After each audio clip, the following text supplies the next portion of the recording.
Good evening बच्चों।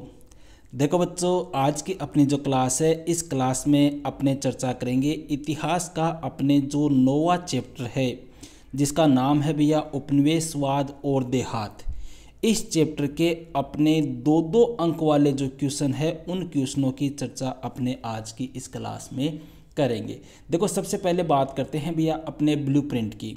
इस साल का अपने जो 2024 का जो ब्लूप्रिंट है, इस ब्लूप्रिंट के अकॉर्डिंग इस चैप्टर से भैया अपने 4 क्वेश्चन आएंगे, ठीक है, जिनमें 2 प्रश्न तो आएंगे आपके एक एक नंबर के और 2 क्वेश्चन आएंगे आपके 2 2 नंबर के। मतलब 4 क्वेश्चन आएंगे और 6 नंबर के आपके क्वेश्चन आएंगे। तो देखो, यहाँ पर जो एक एक अंक वाले क्वेश्चन है भैया, ये तो मैं आपको करवा चुका हूँ। ये तो आपको पूरी हिस्ट्री के मैं आपको करवा चुका हूँ, क्लियर है। अब बात करेंगे यहाँ पर 2 2 अंक वाले क्वेश्चनों की, क्लियर है। देखो भैया, अपने इतिहास में जितने भी मैं आपको क्वेश्चन बता रहा हूँ, चाहे हिस्ट्री हो या पॉलिटिकल, इन दोनों सब्जेक्ट में मैंने सभी क्वेश्चन आपको किसके अकॉर्डिंग बताए हैं, ब्लूप्रिंट के अकॉर्डिंग करवाए हैं। ऐसे नहीं कि कहीं से उठा के कुछ भी डाल दिया और वीडियो बना दिया, ये अपना सिस्टम नहीं है। पिछले 3 4 सालों से मैं आपको इसी प्रकार से कराता आ रहा हूँ और हर बार अपने 90+ क्वेश्चन जो है वो अपने पेपर में से, अपने क्वेश्चनों में से आ जाते हैं। तो यहाँ पर देखो भैया, अपने 2 2 अंक वाले क्वेश्चनों की चर्चा करें तो यहाँ पर मैंने टोटल 11 क्वेश्चन कलेक्ट किए हैं, ठीक है। टोटल अपने कितने क्वेश्चन कलेक्ट किए हैं? 11 क्वेश्चन कलेक्ट किए हैं। और ये 11 ऐसे क्वेश्चन हैं जो बार बार अपने बोर्ड एग्जाम में पूछे जाते हैं। तो अपने यहाँ पर स्टार्ट करते हैं, ज़्यादा समय खराब ना करते हुए। Question number 1।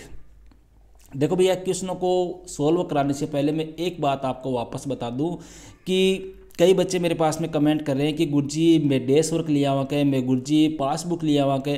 तो देखो, मेरे ख्याल से अब आपके पास में मुश्किल से 30 दिन का समय है। पासबुक लाओगे, डेस्क वर्क लाओगे, उनमें कोई अब विशेष मेरे ख्याल से कोई मतलब वाली बात नहीं है। बाकी जैसा आपको बेटर लगता है वैसा आप कर सकते हो। मेरी राय तो यही है कि जहाँ से आप पढ़ रहे हो, समझ रहे हो, जहाँ से आप पढ़ रहे हो आप उन्हीं को पढ़ते रहो। नया पढ़ने की, अब नई पासबुक लाने की, डेस्क बुक लाने की, इधर उधर भागने की आवश्यकता नहीं है। अब आपने जितना पढ़ लिया है उसको आप बार बार रिवाइज करो, समझ रहे हो। या कोई ऐसा क्वेश्चन आपको लगे कि हाँ ये अच्छा क्वेश्चन है, ये मैंने नहीं पढ़ा है, तो उस क्वेश्चन को तैयार करो। अब जैसे इसी चैप्टर की बात कर ले अपने, इस चैप्टर में मैंने टोटल 11 क्वेश्चन दिए हैं। तो सबसे पहले तो आप ये देखो कि इन 11 क्वेश्चनों में से कोई ऐसा क्वेश्चन तो नहीं है ना कि जो मेरे को नहीं आ रहा है, समझ रहे हो, जो मेरे को नहीं आ रहा है। सबसे पहले आप उस क्वेश्चन को तैयार करो। बाकी देखो, क्वेश्चनों की कोई लिमिट नहीं है भैया। एक चैप्टर से, इतिहास के अगर किसी भी चैप्टर को उठा लो आप, उस चैप्टर से आप आराम से 200 से 300 क्वेश्चन बना सकते हो। और यूट्यूब पर ऐसे बहुत सारे चैनल हैं जहाँ पर 20% मोस्ट, 25% मोस्ट, 40% मोस्ट, इस प्रकार के वीडियो डाल रहे हैं, ठीक है। तो अब आपको देखो भ्रमित नहीं होना है, अपने ब्लूप्रिंट को ध्यान में रखते हुए आपको अपनी तैयारी करनी है। तो यहाँ पर भैया अपने फर्स्ट क्वेश्चन की चर्चा करते हैं। पहला क्वेश्चन है अपने, संथालों ने ब्रिटिश शासन के विरुद्ध विद्रोह क्यों किया था? देखो, संथाल जनजाति भैया ईस्ट इंडिया कंपनी थी अपने, ठीक है। देखो, इस ईस्ट इंडिया कंपनी ने क्या किया था, संथालों को स्थायी कृषि के लिए जो राजमहल की पहाड़ियाँ थी, ठीक है, उस राजमहल की पहाड़ियों में ज़मीन दे दी, जिसको संथालों ने दामिन ए कोह नाम दिया, ठीक है, दामिन ए कोह। अब यहाँ पर क्या किया, संथाल जो जनजाति थी, उस संथाल जनजाति ने इस ज़मीन को कृषि योग्य बना लिया। यहाँ पर खेती बाड़ी करने लग गए। खेती बाड़ी करने लगे तो जो ईस्ट इंडिया कंपनी थी उसने इस कृषि के ऊपर क्या लगा दिया, भारी कर लगा दिया, समझ रहे हो, भारी कर लगा दिया, अत्यधिक लगान लगा दिया गया एक प्रकार से। और उस कर्ज को जो है वो संथाल चुका नहीं पा रहे थे, वो अपनी ज़मीनों से हाथ धो रहे थे। इस कारण जो संथाल थे भैया, उन्होंने क्या कर दिया, विद्रोह कर दिया, बगावत कर दी। और इस विद्रोह का नेता जो था वो था अपने कानू और सिद्दी, ठीक है। तो ये थोड़ा सा आपको ध्यान रखना है अपने क्वेश्चनों में, क्लियर है। तो नेता जो कौन था, वो था अपने कानू, या जिसका एक दूसरा नेता था उसका नाम था सिद्दी। देखो, यहाँ पर ज़्यादा डिटेल से मैं नहीं कराऊंगा भैया, क्योंकि डिटेल से मेरा सब कुछ आपको पढ़ाया हुआ है, लिखाया हुआ है, सब कराया हुआ है। सेकंड क्वेश्चन की बात करते हैं। दक्कन के जो रैयत थे उन्होंने ऋणदाताओं के प्रति क्रुद्ध क्यों थे? दक्कन के जो रैयत थे वो ऋणदाताओं के क्रुद्ध।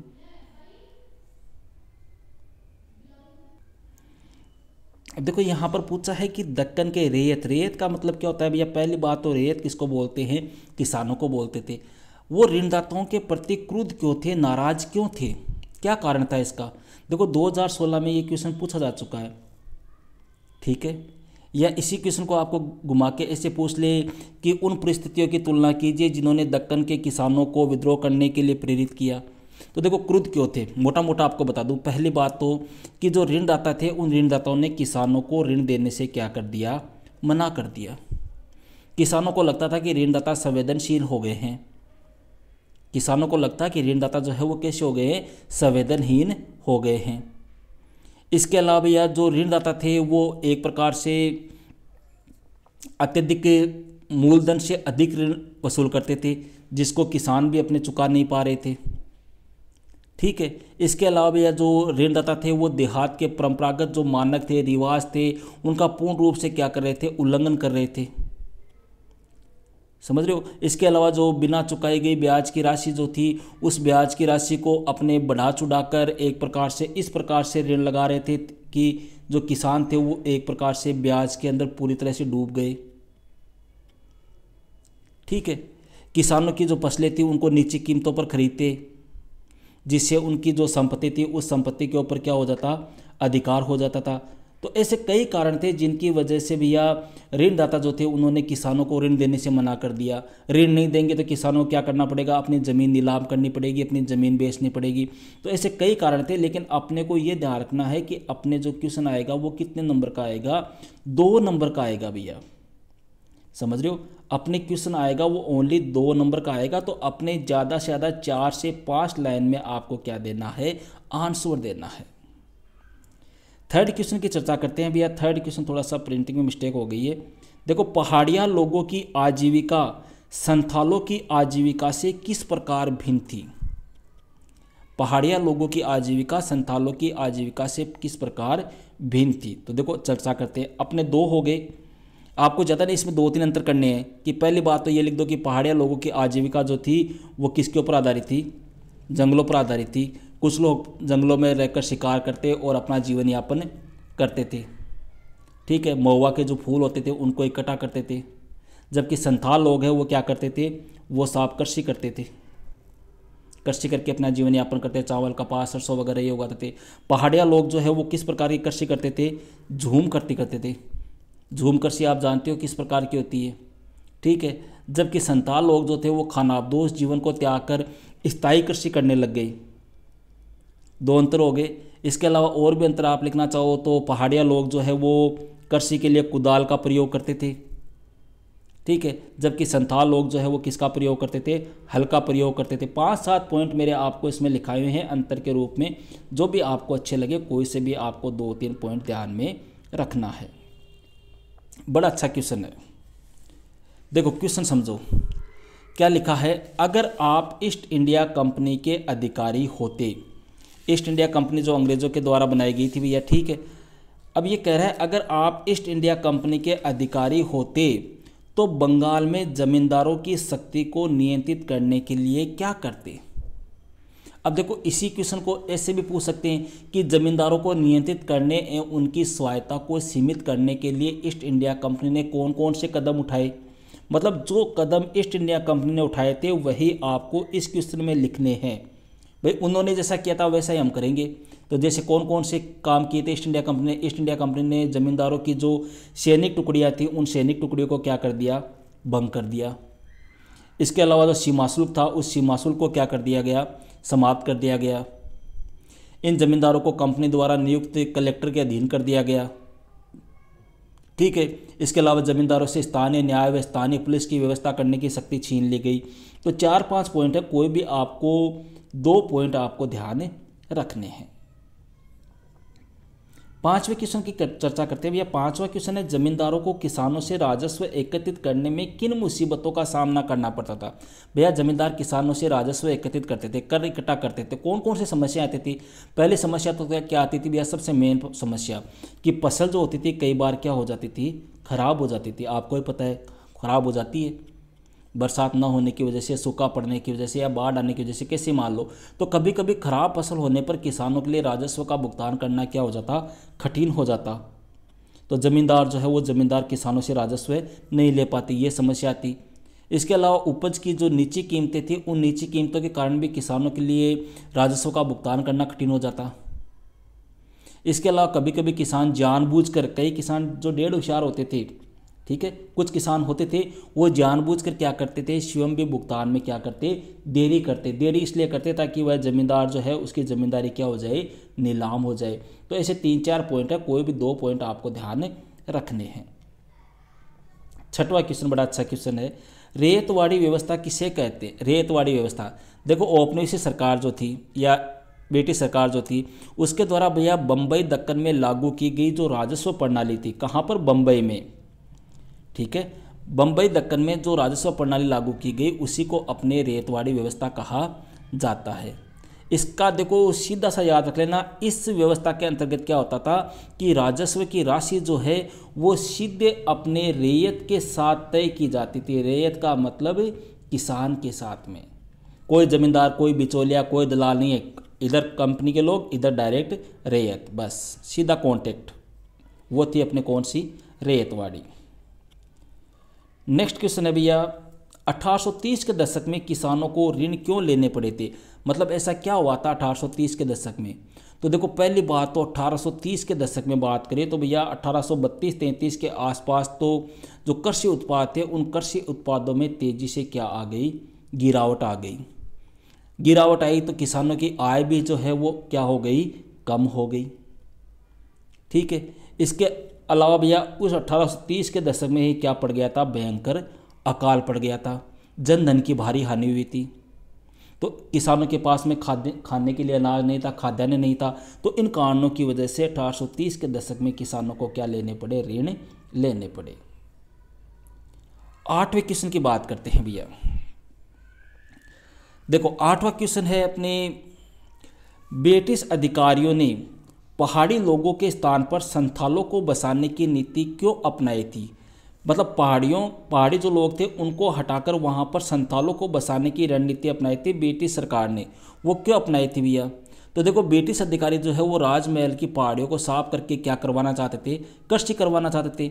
जबकि पहाड़ी लोग ऐसा करने के लिए क्या नहीं थे, तैयार नहीं थे। और संथाल जो थे उन्होंने ऐसा करने से क्या कर दिया, हाँ कर दी। संथालों ने कहा कि हाँ हम राजमहल की पहाड़ियों को साफ करके कृषि कर लेंगे। तो इस कारण ब्रिटिश अधिकारियों ने पहाड़ी लोगों के स्थान पर किनको बसाने की नीति अपनाई, संथालों को बसाने की नीति अपनाई। क्लियर है। नेक्स्ट क्वेश्चन की बात करते हैं भैया, 9वां क्वेश्चन, ये भी बड़ा अच्छा क्वेश्चन है, बहुत बार एग्जाम में आता है कि बर्दवान के राजा की भू संपदाएं क्यों नीलाम की गई थी। बर्दवान के राजा की भू संपदाएं नीलाम क्यों की गई थी। देखो संपदाएं कब नीलाम हुई थी भैया, 1797 में। क्योंकि बर्दवान के राजा पर भैया ईस्ट इंडिया कंपनी के राजस्व की एक बड़ी राशि क्या थी, बकाया थी। और नियम यह था कि जो जमींदार निश्चित समय पर निर्धारित राशि जमा नहीं कराएगा उसकी जमींदारी क्या कर दी जाएगी, नीलाम कर दी जाएगी। तो बर्दवान के जो राजा थे भैया उसने अपनी जो एक प्रकार से जो बकाया राशि थी वह जमा नहीं करा पाया, इसके कारण उसकी भू संपदाएं क्या कर दी गई, नीलाम कर दी गई। ठीक है। नेक्स्ट क्वेश्चन की बात करते हैं भैया। नेक्स्ट क्वेश्चन है अपने पहाड़ियाँ लोग मैदानी क्षेत्रों पर आक्रमण क्यों करते थे। भैया जो पहाड़ी लोग थे, ठीक है, जो राजमहल की पहाड़ियों में रहते थे वो मैदानी क्षेत्रों पर आक्रमण करते थे। वो क्यों करते थे भैया, तो वो इसलिए करते थे भैया, एक प्रकार से कई बार तो क्या हो जाता था, अकाल पड़ जाता था। तो अकाल की कंडीशन में उनके पास में खाने की सामग्री नहीं होती थी, ठीक है, तो सामग्री प्राप्त करने के लिए करते थे। इसके अलावा भैया जो मैदानी भाषाओं में जो मैदानी क्षेत्रों में जो लोग बसे होते थे उन लोगों को वो अपनी शक्ति दिखाना चाहते थे कि हम भी ताकतवर है, ठीक है। इसके अलावा भैया पहाड़िया लोग एक प्रकार से अपने राजनीतिक संबंध बनाए रखने के लिए भी आक्रमण करते थे, ठीक है। इसके अलावा भैया मैदानी क्षेत्रों में रहने वाले जो लोग थे उनसे पहाड़िया लोग जो है वो कई प्रकार के कर जैसे पथकर है, खीराज है, ये वसूल करने के लिए भी क्या करते थे, आक्रमण करते थे। अंतिम क्वेश्चन, बड़ा अच्छा क्वेश्चन, बड़ा मोस्ट क्वेश्चन। दक्कन दंगा आयोग की स्थापना क्यों की गई थी और इस आयोग ने क्या रिपोर्ट दी थी? देखो भैया, अपने पता है दक्कन में किसान विद्रोह फैल गया था, तो बम्बई की जो कंपनी सरकार थी उस सरकार ने पहले तो विद्रोह दबाने में कोई रुचि नहीं दिखाई, लेकिन जब विद्रोह तेज हो गया, ठीक है, जब विद्रोह तेज हो गया तो भारत सरकार ने बम्बई की सरकार पर दबाव डाला कि वह दंगों की छानबीन हेतु एक आयोग की क्या करे, नियुक्ति करे। अतः बम्बई सरकार के द्वारा जिस आयोग की नियुक्ति की गई उसी आयोग को क्या नाम दिया गया, दक्कन आयोग। क्यों की गई थी? जो दंगे हुए थे वो दंगे क्यों हुए, उनके क्या कारण है, उनकी जांच करने के लिए, ठीक है। आयोग ने अपनी रिपोर्ट में बढ़े हुए राजस्व को इसका क्या बताया, दोषी बताया कि जो राजस्व में वृद्धि हुई है उस राजस्व में वृद्धि के कारण दक्कन के किसानों ने क्या कर दिया है, विद्रोह कर दिया है। इसके अलावा जो साहूकार थे, ऋणदाता वगैरह थे, वो भी मनमाना कर वसूल कर रहे थे। तो ये थे भैया अपने इतिहास का जो 9वां चैप्टर है, उस 9वें चैप्टर के अपने 2-2 अंक वाले बोर्ड परीक्षा की दृष्टि से महत्वपूर्ण क्वेश्चन। अब देखो यहाँ पर मैं आपको लगभग चैप्टर के क्वेश्चन बता चुका हूँ। अपने 1 या 2 चैप्टर अपने और शेष रहे जिनके आपको 2-2 अंक वाले क्वेश्चन बताने हैं। बाकी अपने पॉलिटिकल में मैं आपको सारा कंप्लीट करा चुका हूँ और हिस्ट्री में भी आने वाले 2-3 वीडियो में अपना कंप्लीट हो जाएगा। ओके भैया, तो मिलते हैं नेक्स्ट वीडियो में एक नेक्स्ट टॉपिक के साथ। That's all.